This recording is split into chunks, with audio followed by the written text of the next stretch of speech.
Number क्या है हमारा?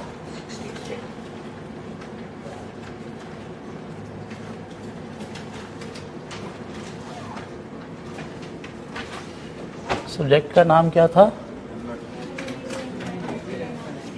Managerial and financial analysis.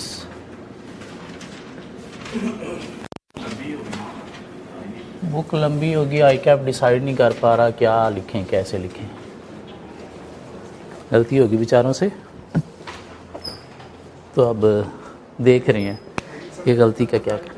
हाँ हाँ, पेपर से एटलीस्ट एक वीक पहले तक तो लाजमी आ जाएगी।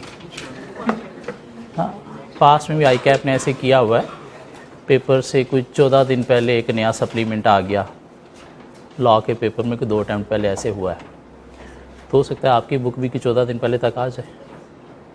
नहीं भी आई तो हमारे पास बुक है, हम पढ़ रहे हैं, हमारी अपनी बुक हम लिख रहे हैं। सो अभी तक हम इंटरनल एनालिसिस की बातें कर चुके। क्या था इंटरनल एनालिसिस के अंदर? इंटरनल एनालिसिस में क्या था? Porters value chain, porters value chain. Internal analysis की बात कर रहा हूं मैं। पोर्टर्स वैल्यू चेन और रिसोर्स मॉडल, क्या ख्याल है? इसके अलावा इंटरनल एनालिसिस में हमने कोई चीज नहीं पढ़ी। External analysis, pastel, porter 5 forces, life cycle model, और पोजीशनिंग एनालिसिस, स्वॉट। फिर हम चले गए एथिक्स में। एथिक्स में हमने क्या पढ़ा? Fundamental principles, codes of ethics 5। क्या थे 5 codes? Integrity, objectivity, professional competence and due care, confidentiality and professional behaviour. और हमने एथिकल डिसीजन मेकिंग के 2 मॉडल पढ़े। कौन कौन से? ट्रिपल ए मॉडल और टकर 5 क्वेश्चन मॉडल। इसके अलावा हमने एथिक्स में कुछ नहीं पढ़ा, बाकी 3-4 हमने क्वेश्चन प्रैक्टिस किए थे। फिर हम चले गए पोर्टफोलियो मैनेजमेंट में। यहाँ पे हमने एक टॉपिक पढ़ा बीसीजी मैट्रिक्स, और उससे रिलेटेड हमने कोई 2 क्वेश्चन प्रैक्टिस किए। ठीक हो गया। फिर प्रीवियस लेक्चर में हमने क्या किया? पेस्टल को दोबारा से खोल लिया।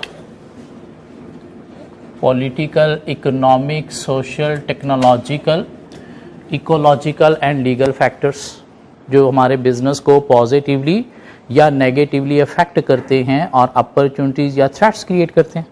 तो उसमें एक फैक्टर था टेक्नोलॉजिकल फैक्टर, उसे हमने प्रीवियस लेक्चर में पकड़ के खोलने की कोशिश की कि टेक्नोलॉजिकल फैक्टर्स में क्या बातें हैं जो बिजनेस को पॉजिटिवली या नेगेटिवली इफेक्ट करते हैं। मीन हम पढ़ रहे हैं इम्पैक्ट ऑफ टेक्नोलॉजी। क्या पढ़ रहे हैं? Impact of technology. किस चीज पे?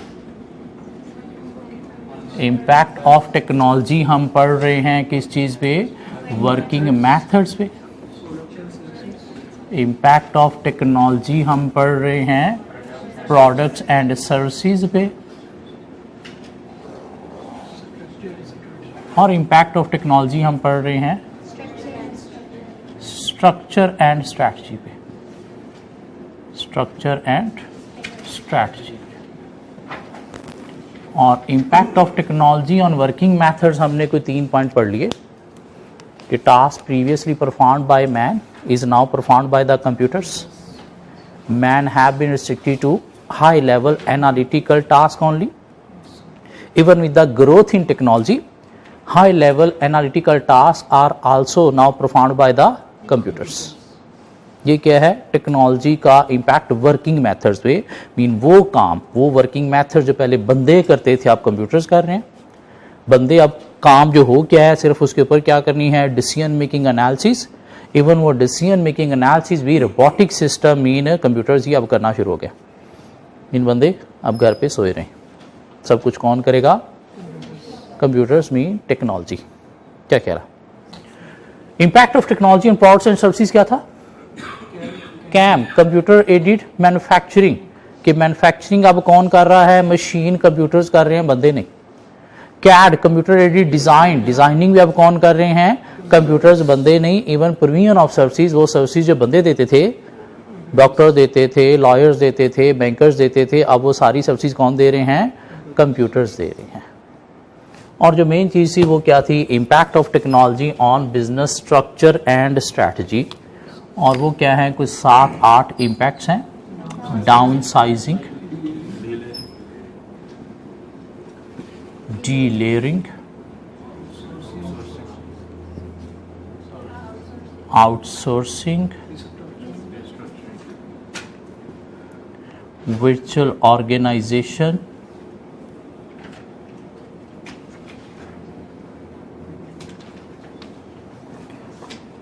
restructuring,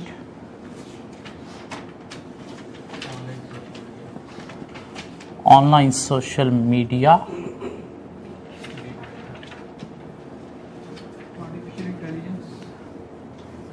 big data and artificial intelligence।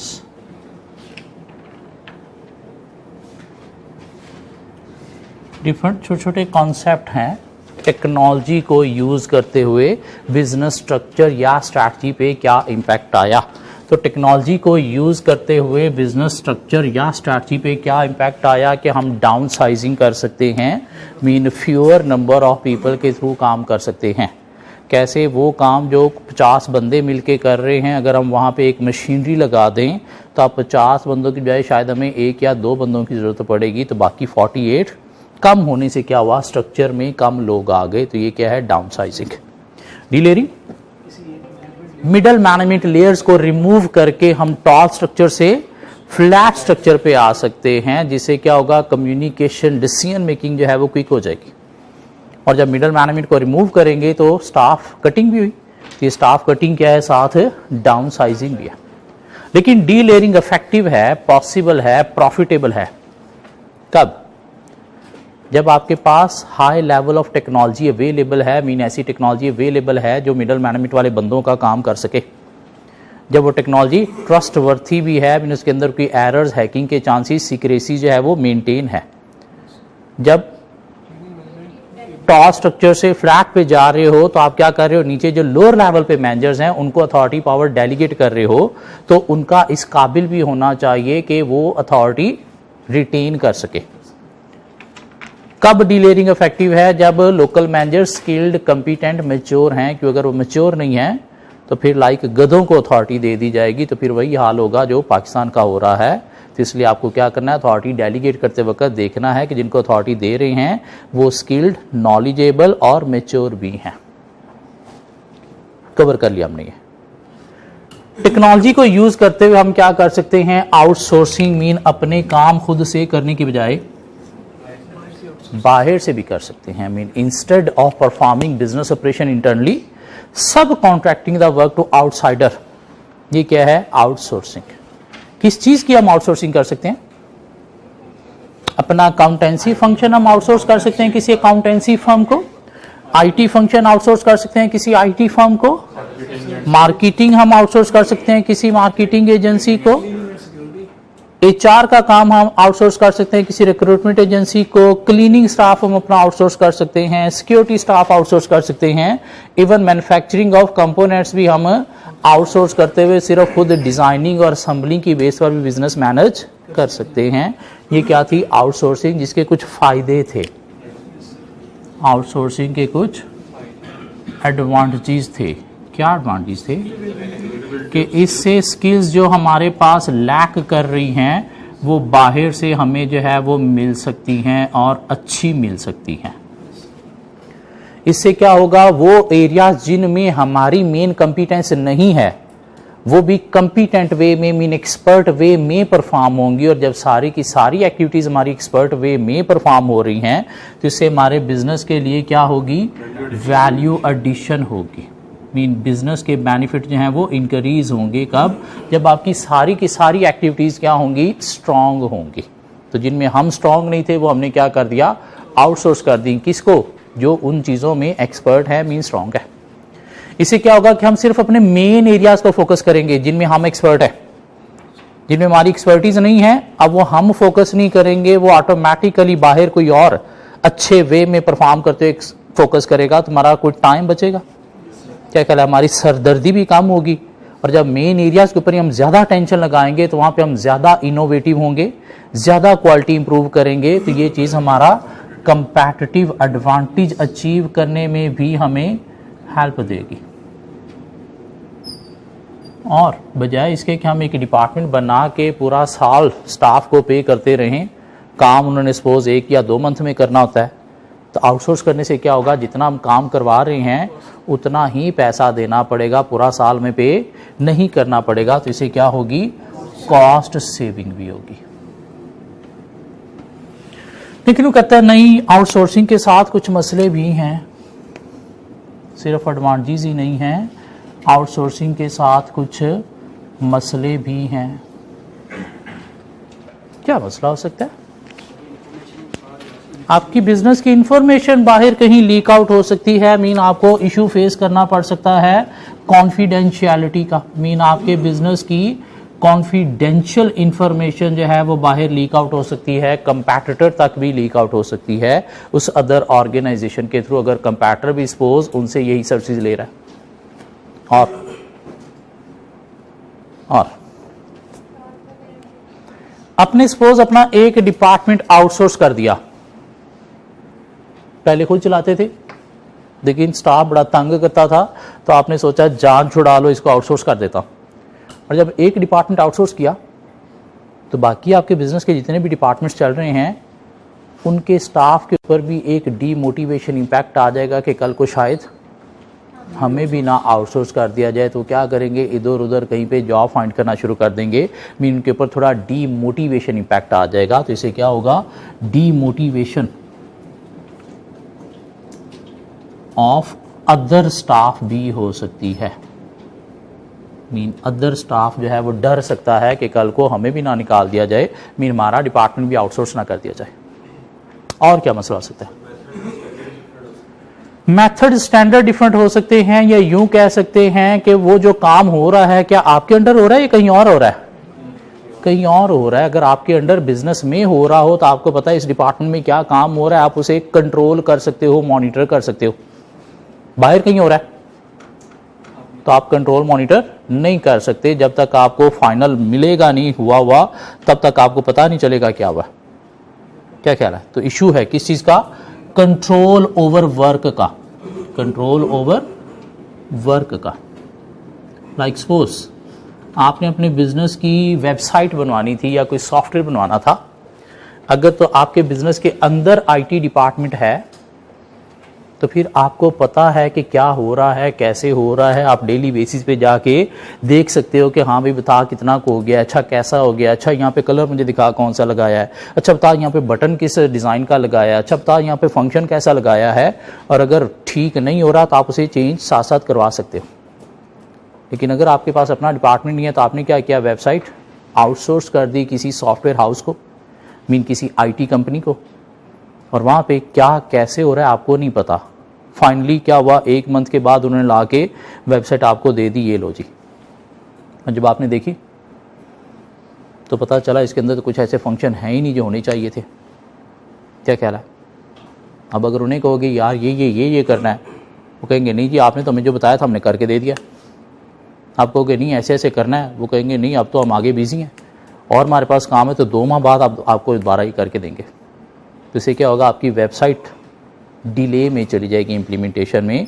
तो ये इशू आ सकता है आउटसोर्स में, क्यों, काम के ऊपर आपका कंट्रोल नहीं है। और अगर आपकी एक्सपेक्टेशन के अकॉर्डिंगली बाद में अचीव नहीं हुआ तो फिर आपको क्या करना पड़ेगा, चेंजेस करवाना पड़ेंगी। चेंजेस के लिए हो सकता है कोई एक्स्ट्रा कॉस्ट भी बेयर करना पड़ेगी, चेंजेस के लिए हो सकता है आपको एक्स्ट्रा टाइम भी बेयर करना पड़ेगा, जिससे आपका बिजनेस डिस्टर्ब हो सकता है।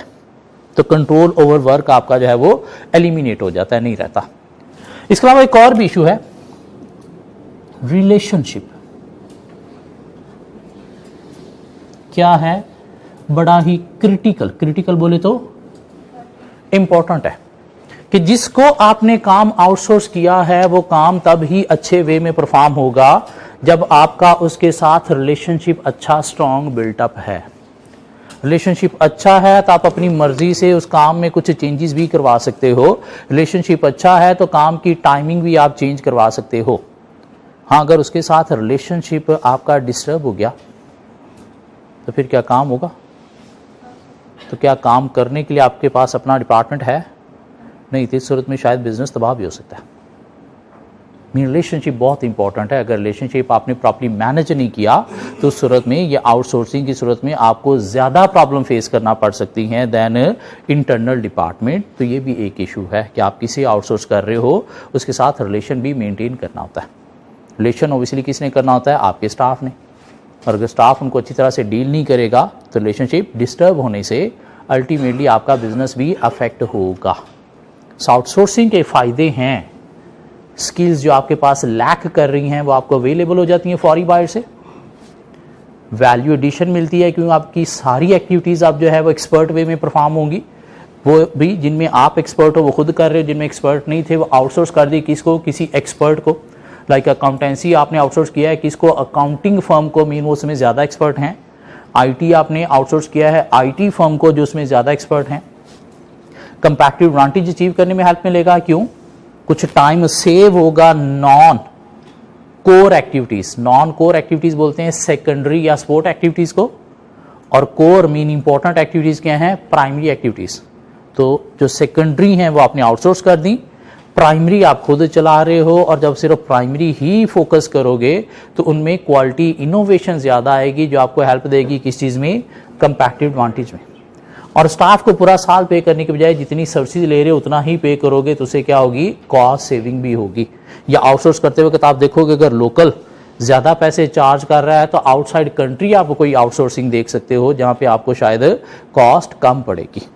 लेकिन साथ मसले हैं, बिजनेस सीक्रेट्स जो हैं वो आपके बाहर लीक आउट हो सकते हैं, कॉन्फिडेंशियलिटी का इशू है। अदर डिपार्टमेंट्स जो हैं उनके स्टाफ के ऊपर डीमोटिवेशन इंपैक्ट आ सकता है। कंट्रोल ओवर वर्क आपका जो है वो लॉस हो जाता है कि अगर वर्क एक्सपेक्टेशन के अकॉर्डिंगली नहीं हुआ तो आपका कंट्रोल नहीं है, उसमें टाइम लगेगा, ये कॉस्ट बेयर करना पड़ सकती है। और रिलेशनशिप बहुत इंपॉर्टेंट है। आउटसोर्सिंग तभी फायदा देगी जब आपका रिलेशन आउटसोर्स्ड के साथ जो है वो अच्छा बिल्टअप है। तो सो इंपैक्ट ऑफ टेक्नोलॉजी क्या है on business structure and strategy? Downsizing, delayering, outsourcing. Impact of technology क्या है on business structure strategy? Virtual organisation, virtual organisation. अब ये क्या चीज है?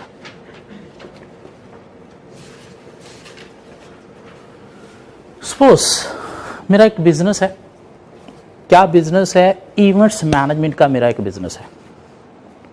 मीन मैं डिफरेंट लोगों के इवेंट्स मैनेज करता हूं, मीन फंक्शन मैनेज करता हूं।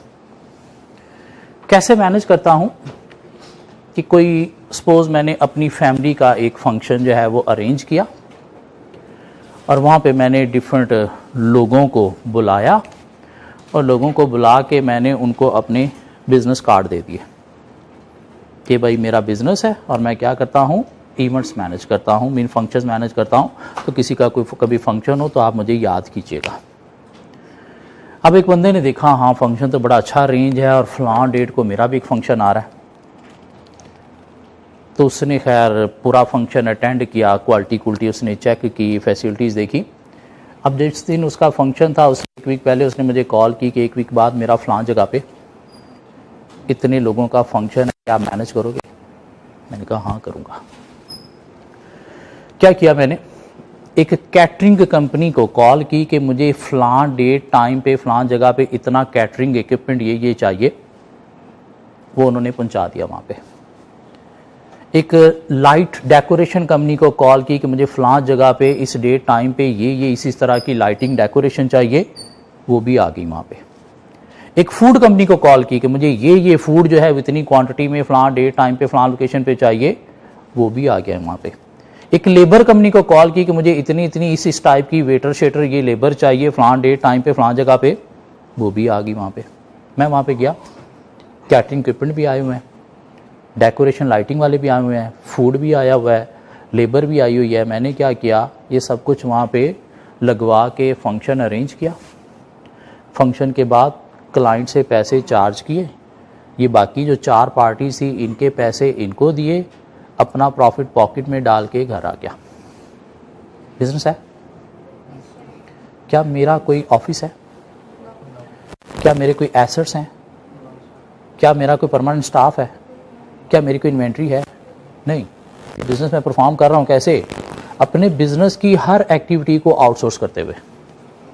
तो ऐसा बिजनेस जिसमें आप almost all activities of business outsource करते हुए बिजनेस परफॉर्म कर रहे हो, with no permanent staff, no assets, no inventory, no head office, इसे हम क्या नाम देंगे? वर्चुअल ऑर्गेनाइजेशन का। क्या कह रहा? सपोज एक और मेरा बिजनेस है। क्या बिजनेस है? कंस्ट्रक्शन का बिजनेस है मेरा। क्या बिजनेस है? कंस्ट्रक्शन का बिजनेस है। मैं क्या करता हूं? सपोज घर बनाता हूं। एक बंदा मेरे पास आता है, जी फलां जगह पे मेरा प्लॉट पड़ा है, तो सोच रहा हूं वहां पे एक घर बना के बेच दूं या खुद रहना शुरू कर दूं। तो आप बना के देंगे? हाँ, बना के दूंगा। कितने में? इतने पैसे में और इतने मंथ में। अच्छा, कैसा बनाएंगे? तो मैंने क्या किया हुआ, कोई 8-10 नक्शे बनाए हुए थे उतने प्लॉट के, वो उसे दिखाए, देखें ऐसा भी बन सकता है, ऐसा भी बन सकता है, ऐसा भी बन सकता है। उसने कहा ऐसा बना दे। मैं कहा चलो ठीक है। अब क्या करता हूं, मैंने एक मटेरियल कंपनी को कॉल की कि फलां जगह पे इस प्लॉट पे मुझे ये मटेरियल इक्विपमेंट इतना चाहिए, वो सप्लाई वहां पे आ जाती है। एक मशीनरी कंपनी को कॉल की कि मुझे इस तरह की कंस्ट्रक्शन मशीनरी जो है इतने दिनों के लिए फलां जगह पे चाहिए, वो भी रेंट पे आ जाती है। एक लेबर कंपनी को कॉल की कि मुझे इतने मजदूर, इतने मिस्त्री इतने दिनों के लिए फलां जगह पे चाहिए, वो भी आ जाते हैं। अब डेली सुबह मैं जाता हूँ लोकेशन पे, मशीनरी भी है वहाँ पे, इक्विपमेंट्स भी आए हुए हैं, सारा मटेरियल भी आया वहाँ पे, लेबर भी वहाँ पे होती है। तो क्या करता हूँ, डेली सुबह 7 बजे से शाम 6 बजे तक उनसे काम करवाता हूँ, मॉनिटर करता हूँ। शाम को घर आ जाता हूँ, अगले दिन फिर जाता हूँ, काम करवाता हूँ, शाम को घर आ जाता हूँ। 3 माह ऐसे किया, घर बन गया। क्या कहला? ऑनर से कुछ पैसे मैंने एडवांस लिए हुए थे, बाकी एंड पे उससे पेमेंट ली, इन सारे लोगों के पैसे इनको दिए, अपना प्रॉफिट पॉकेट में डाल के घर आ गया। बिजनेस है। क्या मेरे कोई परमानेंट स्टाफ है? कोई मेरे एसेट्स हैं? कोई मेरी इन्वेंट्री है? इवन मेरा कोई ऑफिस भी है? ये क्या है? Virtual organisation. क्या कह रहा है? ये सपोज मेरा एक बिजनेस है। क्या बिजनेस है? एक आईटी की कंपनी है मेरी। कहां पे? दुबई में। आईटी की कंपनी है मेरी दुबई में। हम क्या करते हैं वहां पे? आईटी सर्विसेज प्रोवाइड करते हैं। क्या आईटी सर्विसेज प्रोवाइड करते हैं? भाई किसी को आईटी से रिलेटेड कुछ भी सर्विस चाहिए हम प्रोवाइड करेंगे। किसी को वेबसाइट बनवानी है हम बनाएंगे, किसी को कोई सॉफ्टवेयर चाहिए वो हम देंगे, किसी को कोई हार्डवेयर चाहिए, किसी भी किस्म का प्रिंटर चाहिए, कंप्यूटर चाहिए, लैपटॉप चाहिए, स्कैनर चाहिए, कोई नेटवर्किंग डिवाइसेस चाहिए, सब कुछ हम प्रोवाइड करते हैं। क्या है? हमारी एक आईटी की कंपनी है। क्या किया हुआ है हमने? अपनी एक वेबसाइट बनाई हुई है जिसके ऊपर कंपनी का नाम है, कंपनी की सारी इंफॉर्मेशन है, हम क्या क्या सर्विसेज देते हैं वो सब कुछ उस वेबसाइट के अंदर है। हमारा ईमेल एड्रेस उस वेबसाइट के अंदर है, हमारा व्हाट्सएप नंबर, फोन नंबर उस वेबसाइट के अंदर है। ठीक हो गया? और हमने क्या किया हुआ है, आजकल किसी ने कोई भी चीज बाय करनी हो ना, ये चीज कहां से मिलेगी, कैसे लोगों को पता चलता है ये चीज मैंने लेनी है और कहां से मिलेगी? तो लोग क्या करते हैं, गूगल खोलते हैं, मिस्टर गूगल, और मिस्टर गूगल में वो चीज का सिर्फ नाम लिख के करते हैं एंटर, और मिस्टर गूगल किस किस कंपनी से ये चीज मिलेगी वो नीचे एक लिस्ट दे देता है। ऐसे होता है। और नॉर्मली लोग क्या करते हैं, पहले पेज पे जो कंपनीज आ रही है ना उनमें से पहली या दूसरी को क्लिक करते हैं और देखते हैं अगर वहां से चीज मिल रही है तो उसी को क्या कर देते हैं, ऑर्डर कर देते हैं। आगे और कौन कौन सी कंपनी ये चीजें प्रोवाइड कर रही है या सेकंड थर्ड पेज पे कौन कौन सी कंपनीज हैं, लोग नहीं जाते, क्यों? इतना टाइम नहीं है। क्या कह रहा है? तो मैंने अपनी वेबसाइट बनाई हुई है, आईटी सर्विसेज का बिजनेस है, और हम क्या करते हैं, एक टेक्निक होती है SEO।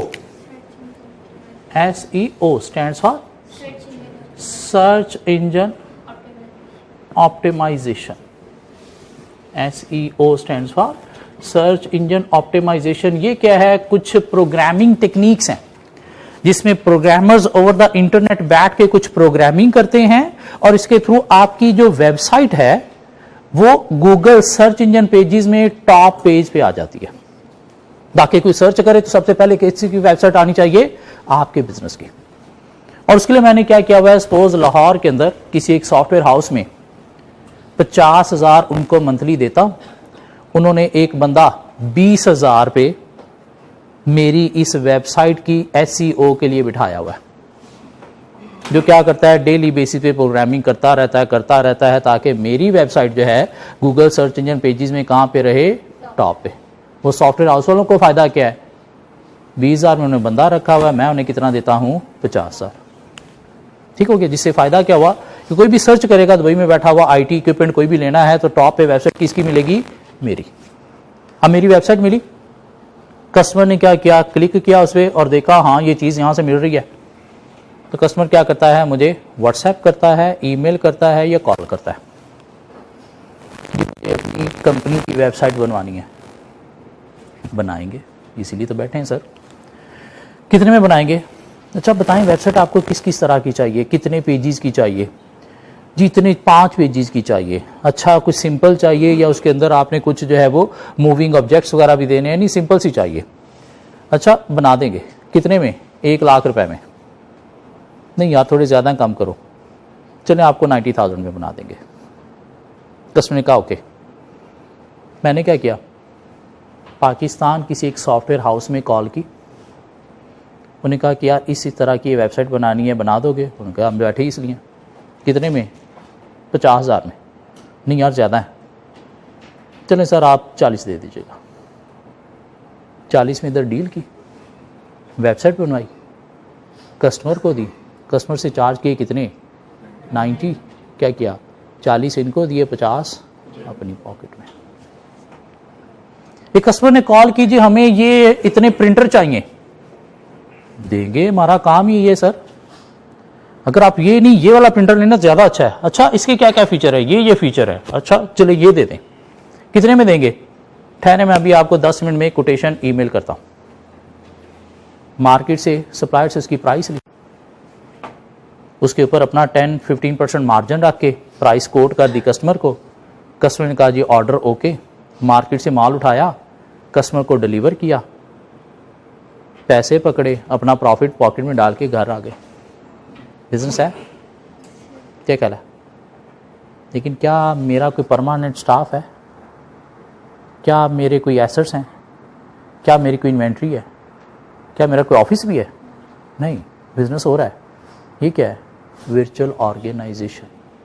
क्या कहला, तो ऐसा बिजनेस जिसमें हम बिजनेस के सारे ऑपरेशन आउटसोर्स करते हुए बिजनेस ऑपरेशन परफॉर्म कर रहे हैं with no permanent staff, no asset, no inventory, even no head office, उसे क्या नाम देंगे, वर्चुअल ऑर्गेनाइजेशन। लेकिन ये चलाना इतना आसान काम नहीं है। ये चलाने के लिए आपको चाहिए एक तो आपके रिलेशन, जिनको आपने आउटसोर्स किया उनके साथ कितने अच्छे हैं। क्यों रिलेशन अच्छे नहीं है तो ये चीजें इतनी इजीली आपको अवेलेबल नहीं होंगी, ना ही कोई आपकी कॉल सुन के कहेगा कि अच्छा मैं वहां पे ये चीज पहुंचा देता हूं। और दूसरा आपको चाहिए टेक्नोलॉजी। टेक्नोलॉजी के बिना भी पॉसिबल नहीं है। अब दुबई में मेरा बिजनेस है और मैं सॉफ्टवेयर या वेबसाइट पाकिस्तान से बनवा रहा हूं तो कैसे कांटेक्ट कर रहा हूं, टेक्नोलॉजी के थ्रू। कस्टमर मुझे कैसे कांटेक्ट कर रहा है, ईमेल के थ्रू, व्हाट्सएप के थ्रू, फोन के थ्रू, मीन टेक्नोलॉजी के थ्रू।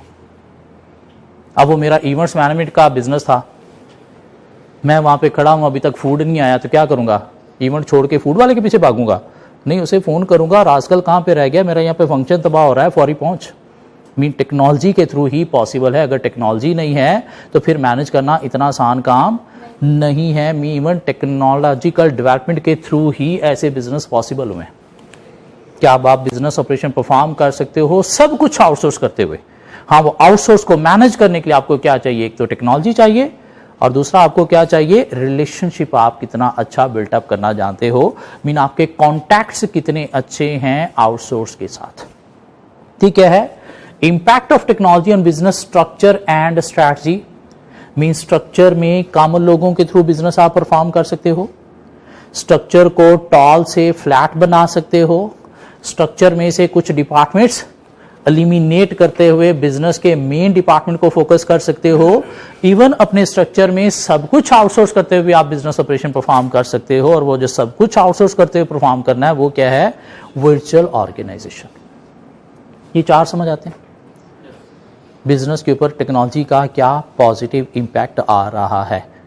बिजनेस को फ़ायदा मिला इसमें या नुकसान हुआ है?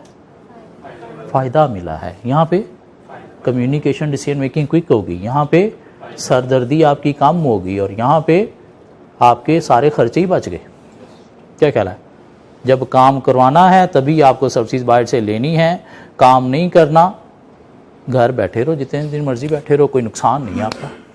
ना आपको कोई रेंट पे करना पड़ रहा है, ना आपको कोई सैलरीज पे करना पड़ रही है, ना आपको कोई स्टॉक होल्ड करना पड़ रहा है। घर बैठे रहो। कोरोना आ गया है, ठीक है, घर बैठ जाओ, कोरोना जाएगा, दोबारा से हम आउटसोर्स के थ्रू बिजनेस स्टार्ट कर देंगे। टेक्नोलॉजी का इंपैक्ट क्या है? बिजनेस स्ट्रक्चर या स्ट्रैटेजी रीस्ट्रक्चरिंग। एक है स्ट्रक्चर, टॉल या फ्लैट, और जब आपने टॉल में से मिडल मैनेजमेंट को रिमूव किया तो क्यों किया? कोई मसला आ रहा था तो किया ना। क्या ख्याल है, मसला क्या आ रहा था? डिसीजन मेकिंग कम्युनिकेशन आपकी स्लो हो रही थी। ना सिर्फ डिसीजन मेकिंग कम्युनिकेशन में डिले आ रहे थे, स्लो हो रही थी, साथ आपको एक्स्ट्रा कॉस्ट भी स्टाफ की बेयर करना पड़ रही थी। क्या ख्याल है? तो जब आपने टॉल से फ्लैट पे गए, मीन बीच में से मिडल मैनेजमेंट को रिमूव किया थ्रू डी लेयरिंग, जिससे आपका स्ट्रक्चर क्या हो गया? रीस्ट्रक्चर। मीन टेक्नोलॉजी को यूज करते हुए हम अपने स्ट्रक्चर को क्या कर सकते हैं? रीस्ट्रक्चर कर सकते हैं। रीस्ट्रक्चर क्यों किया है? बिजनेस के बेनिफिट के लिए। अब ये रीस्ट्रक्चरिंग दो तरह की होती है, वर्टिकल रीस्ट्रक्चरिंग होती है या हॉरिजॉन्टल रीस्ट्रक्चरिंग होती है। वर्टिकल रीस्ट्रक्चरिंग क्या है? वही डी लेयरिंग। वर्टिकल क्या होता है? ये क्या ख्याल है? तो इधर से आपने जो है वो कुछ चीजें टेक्नोलॉजी को यूज करते हुए चेंज की, जिससे टॉल से आप कहां पे आ गए? फ्लैट पे आ गए। तो इसे क्या नाम देंगे? वर्टिकल रीस्ट्रक्चरिंग का। जिससे क्या होगा? अल्टीमेटली बिजनेस की एफिशिएंसी, प्रोडक्टिविटी इंप्रूव होगी। हॉरिजॉन्टल रीस्ट्रक्चरिंग, हॉरिजॉन्टल क्या होता है? ये हॉरिजॉन्टल होता है ना। क्या आप क्या कर सकते हो? टेक्नोलॉजी को यूज करते हुए अपने जो डिफरेंट डिपार्टमेंट्स काम कर रहे हैं उनको आपस में एक अच्छा इंटरलिंक्ड भी कर सकते हो, जिससे क्या होगा? कम्युनिकेशन फास्ट हो जाएगी, और कम्युनिकेशन फास्ट होगी तो ऑपरेशन आपके क्विक होंगे या स्लो होंगे? क्विक होंगे, और जितने क्विक चीज अचीव होगी, एफिशिएंसी आपकी अचीव होगी। मीन टेक्नोलॉजी को यूज करते हुए अपनी डिफरेंट ब्रांचेस को आप आपस में इंटरलिंक कर सकते हो, डिफरेंट डिपार्टमेंट्स को लिंक कर सकते हो टू अचीव एफिशिएंसी। इसके एक एग्जांपल और डिस्कस करते हैं। या आजकल हम डिफरेंट ब्रांड पे जाते हैं कोई चीज लेने के लिए, और अगर उस चीज का वो साइज या वो कलर वहां पे अवेलेबल ना हो तो आपको क्या कहते हैं? ठहरें, हम आपको पता करके बताते हैं कहां पे पड़ा है। तो क्या करते हैं? चेक करते हैं, जी फलां ब्रांच में पड़ा है, वहां से जाके ले ले।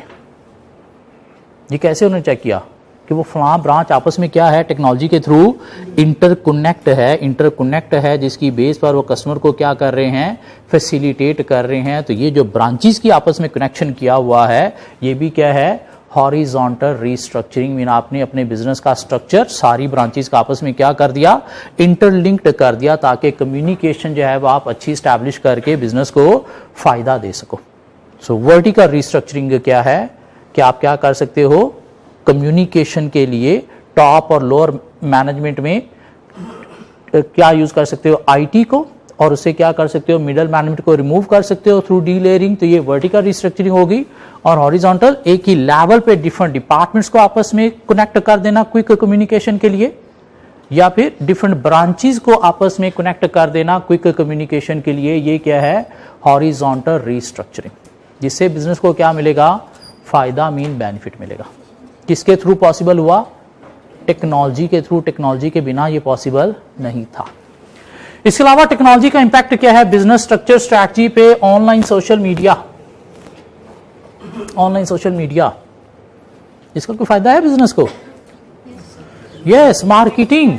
अब आप सिर्फ लोकल तक रिस्ट्रिक्टेड नहीं हो, अपनी प्रोडक्ट अब आप मार्केट कर सकते हो पूरी दुनिया में। कैसे? फेसबुक के थ्रू, इंस्टाग्राम के थ्रू। क्या ख्याल है? किसके थ्रू पॉसिबल हुआ? ये टेक्नोलॉजी के थ्रू। बिजनेस ऑपरेशन अब आप परफॉर्म कर सकते हो सिर्फ लोकल, अपने सिटी के अंदर ही नहीं, सिर्फ अपने कंट्री के अंदर ही नहीं, अपनी वेबसाइट के थ्रू ग्लोबली पूरी दुनिया में कस्टमर को आप टारगेट कर सकते हो। किसके थ्रू? टेक्नोलॉजी को यूज करते हुए, थ्रू ऑनलाइन सोशल मीडिया। तो ये क्या है, impact of technology on business structure and strategy. Mean decision अब आपने लेने हैं, बिजनेस को एक्सपैंड करना है तो सिटी में करना है, कंट्री में करना है या पूरी दुनिया में करना है, तो उसके लिए मार्केटिंग आप कर सकते हो। लोकल किसी सिटी के पेज पे लगाओगे तो मार्केटिंग सिटी तक रह गई, किसी कंट्री के नेशनल पेज पे लगाओगे तो आपकी मार्केटिंग पूरे कंट्री में हो गई। नहीं, फेसबुक पे लगा दोगे तो आपकी मार्केटिंग पूरी दुनिया में ग्लोबली हो सकती है। तो ये क्या है, टेक्नोलॉजी का इम्पैक्ट ऑन बिजनेस स्ट्रक्चर या स्ट्रैटेजी। मीन अपना मार्केटिंग डिपार्टमेंट बनाने की बजाय अब आप क्या करोगे, ऑनलाइन सोशल मीडिया को यूज करोगे अपनी मार्केटिंग के लिए। सिंपली क्या करना है, अपनी प्रोडक्ट वहां पे लॉन्च करनी है, मार्केटिंग स्टार्ट हो गई, वहां से डिलीट करनी है, मार्केटिंग बंद हो गई। यहां तक ये पढ़ के देखें जरा, वर्चुअल ऑर्गेनाइजेशन, रिस्ट्रक्चरिंग और ऑनलाइन सोशल मीडिया।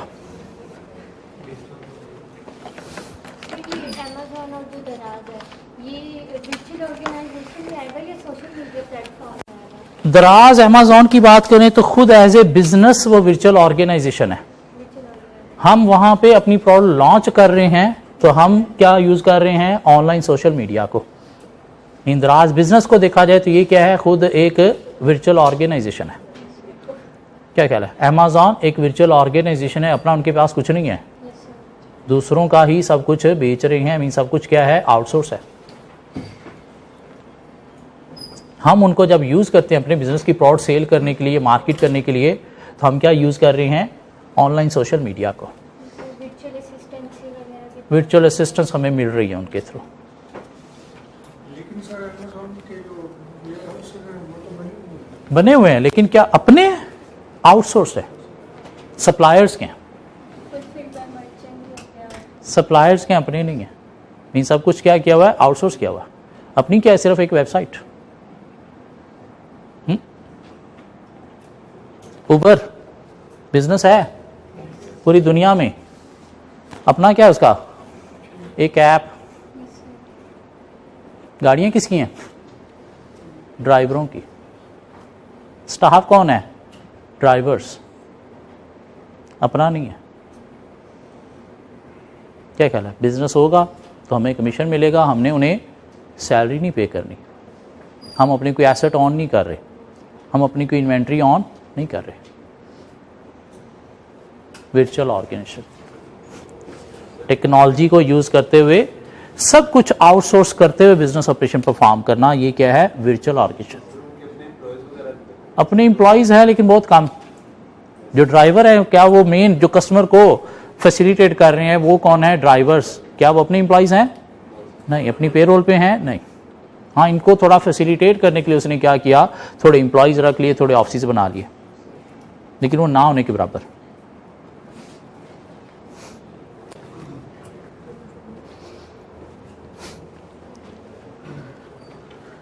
जी कोई चीज समझ आ रही हो। So impact of technology on business structure या स्ट्रैटेजी क्या है, downsizing, delayering, outsourcing, virtual organisation, restructuring, online social media. Impact of technology on business structure या स्ट्रैटेजी क्या है, बिग डेटा। बिग, बड़ा, डेटा, डेटा मतलब क्या हुआ कि कुछ कंपनीज क्या करती हैं, लार्ज अमाउंट ऑफ डेटा अपने पास स्टोर करती हैं, यूज करती हैं, होल्ड करती हैं। क्या ख्याल है, लाइक इस कॉलेज के पास भी बिग डेटा है, क्या, अपने कस्टमर्स की, मीन आप लोगों की इंफॉर्मेशन स्टोर करती हैं, यूज भी करती हैं, होल्ड भी करती हैं।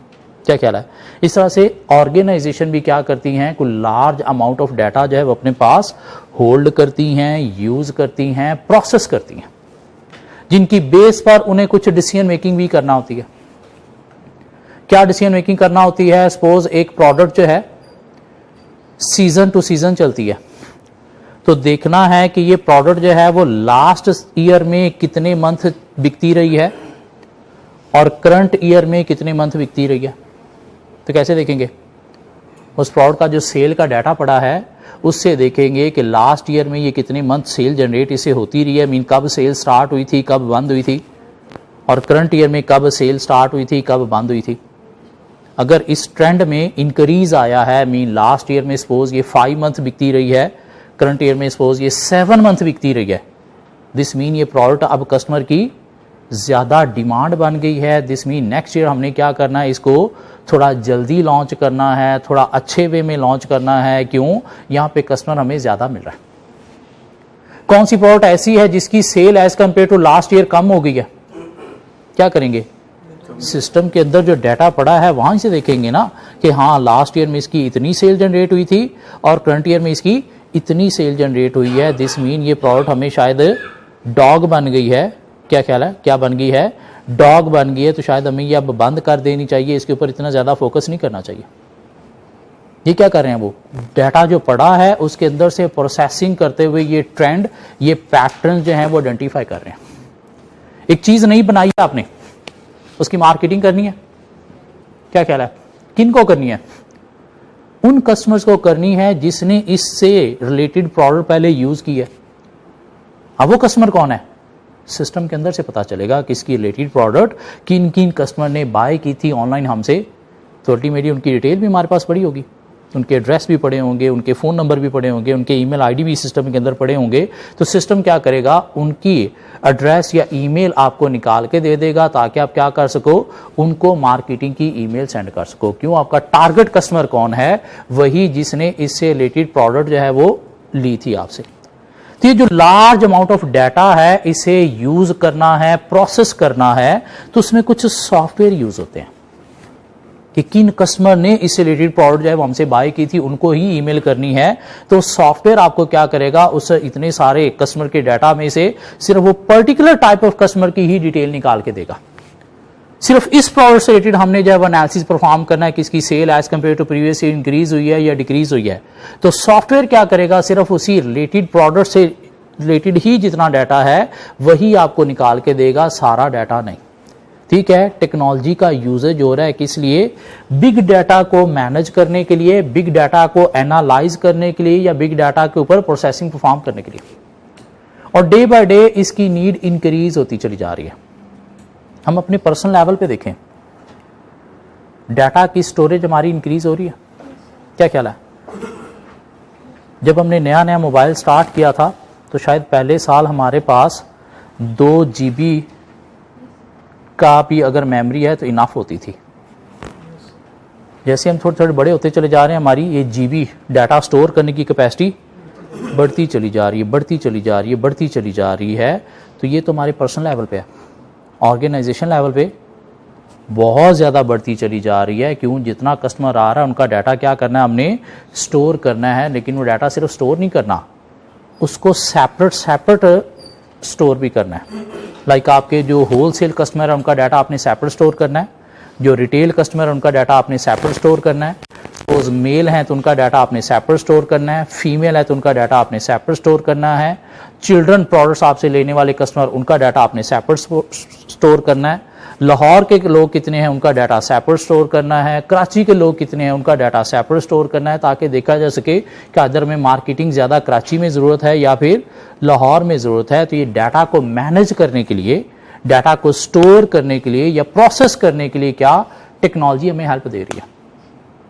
क्योंकि टेक्नोलॉजी ना हो, ये सॉफ्टवेयर ना हो, तो ना तो हम इतना डाटा स्टोर कर सकते हैं और ना इसके ऊपर क्विक प्रोसेसिंग कर सकते हैं।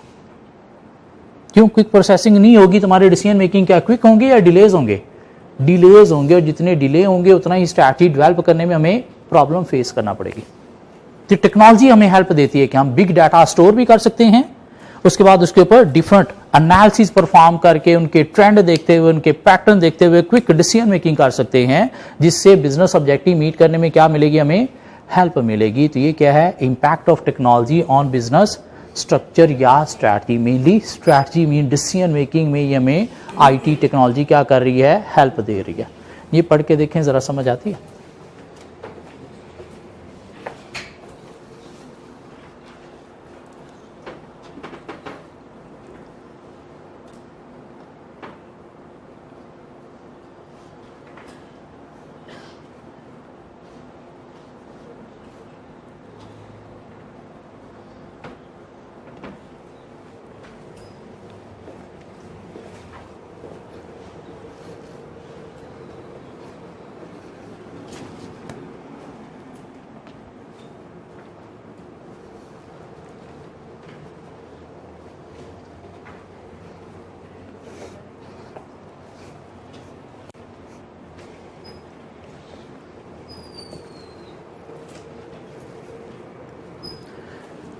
ये आपको पता है आपके कुछ पेपर ई मार्किंग भी होते हैं?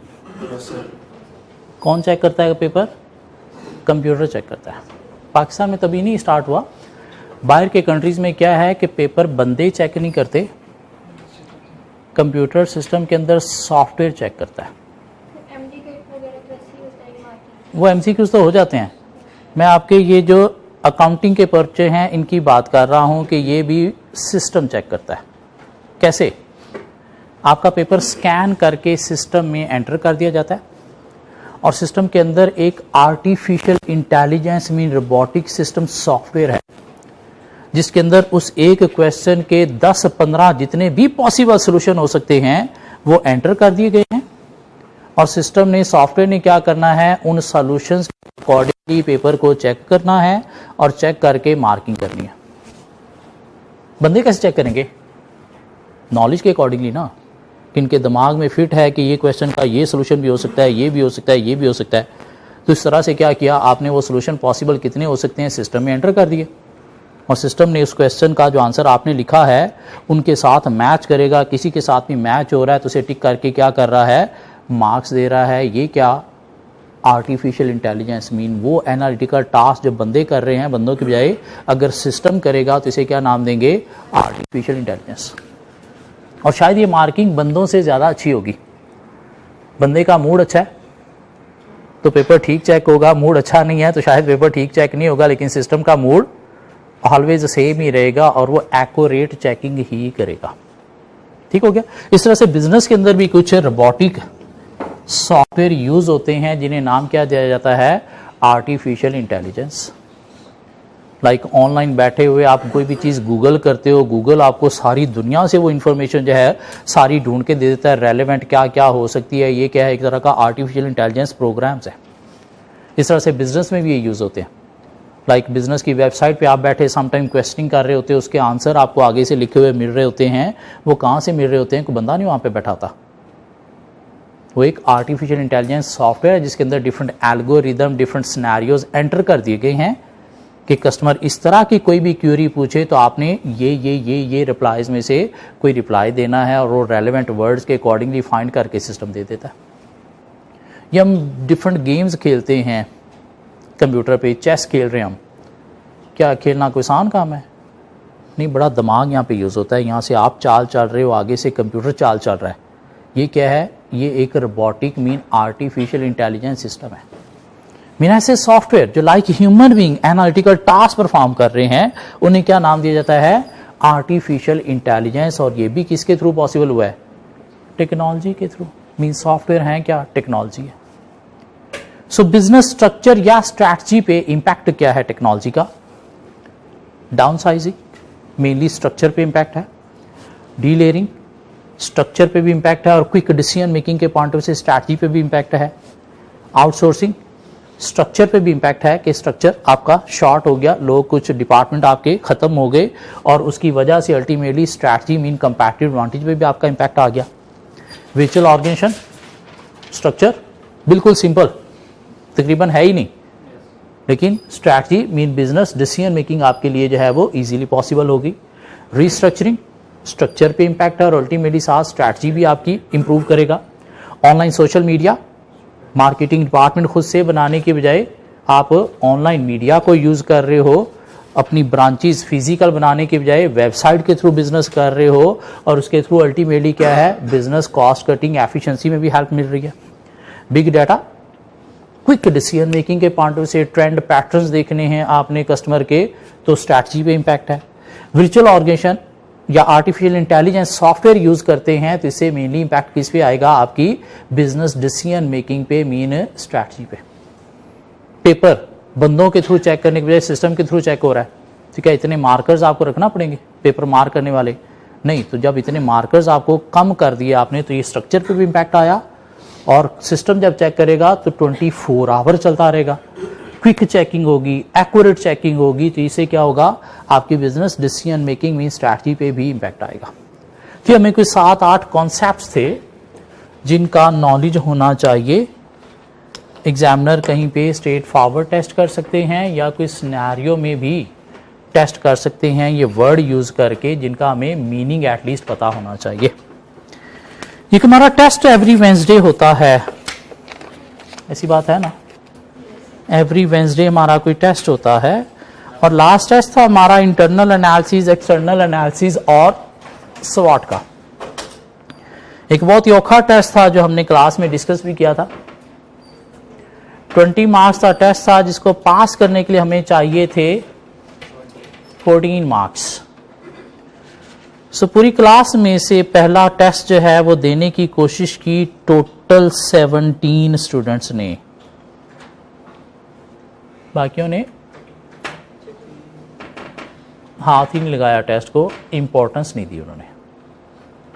और पास किया 14 मार्क्स पे सिर्फ 5 स्टूडेंट्स ने।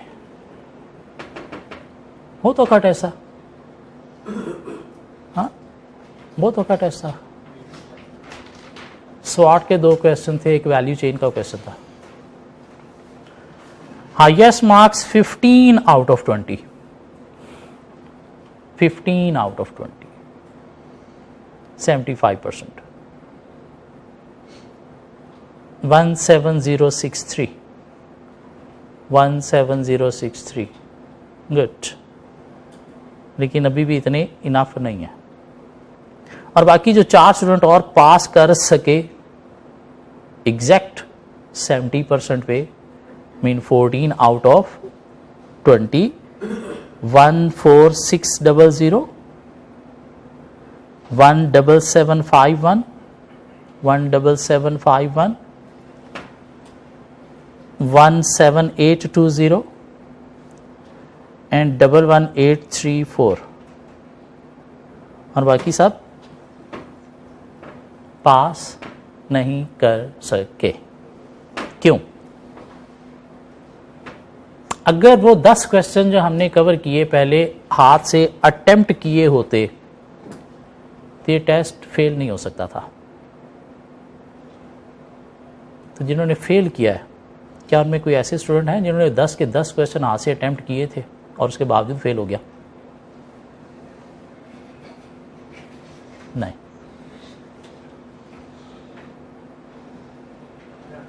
क्लास में हम कोई भी क्वेश्चन करते हैं, आपको उसे हाथ से अटेम्प्ट करना है, मैं कहूं ना कहूं, ठीक है। ये हमारे बीच में इम्प्लाइड है कि कोई भी क्वेश्चन हम करते हैं क्लास में, आंसर भी हम डिस्कस कर लेते हैं, आपने उसे हाथ से अटेम्प्ट करना है। करोगे तो पेपर पास होगा, वरना पेपर पास होगा आपके। सो उम्मीद करता हूं नेक्स्ट टेस्ट अच्छा होगा, सब लोग टेस्ट देंगे और क्वेश्चन अब तक जो हम साथ साथ कर रहे हैं वो आप लोग अटेम्प्ट करोगे। क्लास के अलावा डेली 1.5 घंटा पढ़ने का टाइम टेबल आप लोगों ने बनाया हुआ है, डेली साथ साथ पढ़ भी रहे हो। कल जो हमने टॉपिक पढ़े थे वो आपने एक दफ़ा लर्न करके लिख लिए, अपने नोट्स बना लिए। आज वाले जो हैं इनके भी आप जाके लिख लोगे, नोट्स बना लोगे। ऐसी बात है, ये अभी तक पता ही नहीं, क्लास में आते हैं इतना काफ़ी नहीं है कि आप 1.5 घंटा हम जाके भी पढ़ें। हाँ, तो प्लीज़ अपना क्लास के अलावा 1.5 घंटा पढ़ने का टाइम टेबल बना लें। 300 घंटे ये पेपर इस अटैम्प्ट में पढ़ोगे तो पास होगा। 300 घंटे पूरे नहीं हुए तो फिर नेक्स्ट अटैम्प्ट में जाके बाकी घंटे पूरे करना पड़ेंगे आपको। क्या ख्याल है? तो कोशिश कर लो इस अटैम्प्ट में पास करना है तो ऑनेस्टली आपको 300 घंटे इस सब्जेक्ट को देने हैं। नहीं दे पा रहे, छोड़ दो, कुछ और कर लो, टाइम वेस्ट नहीं करो। 12967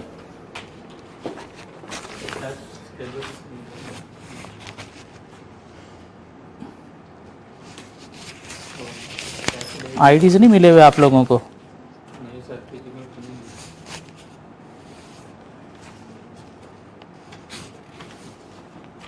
17063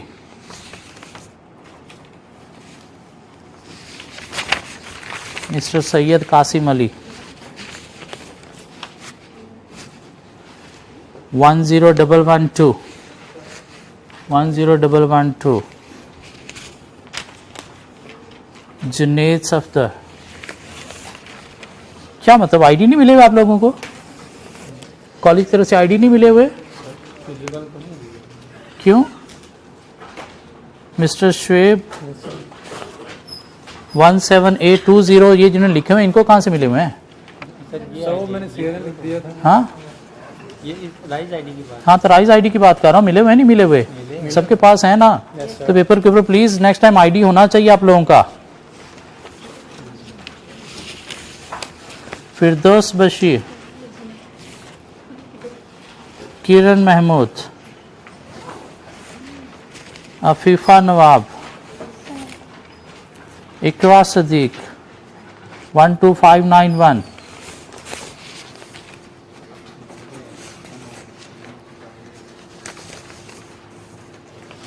mister Qasim Munir,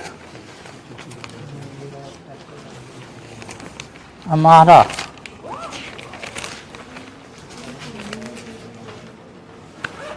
so next time please paper के ऊपर आईडी होने चाहिए।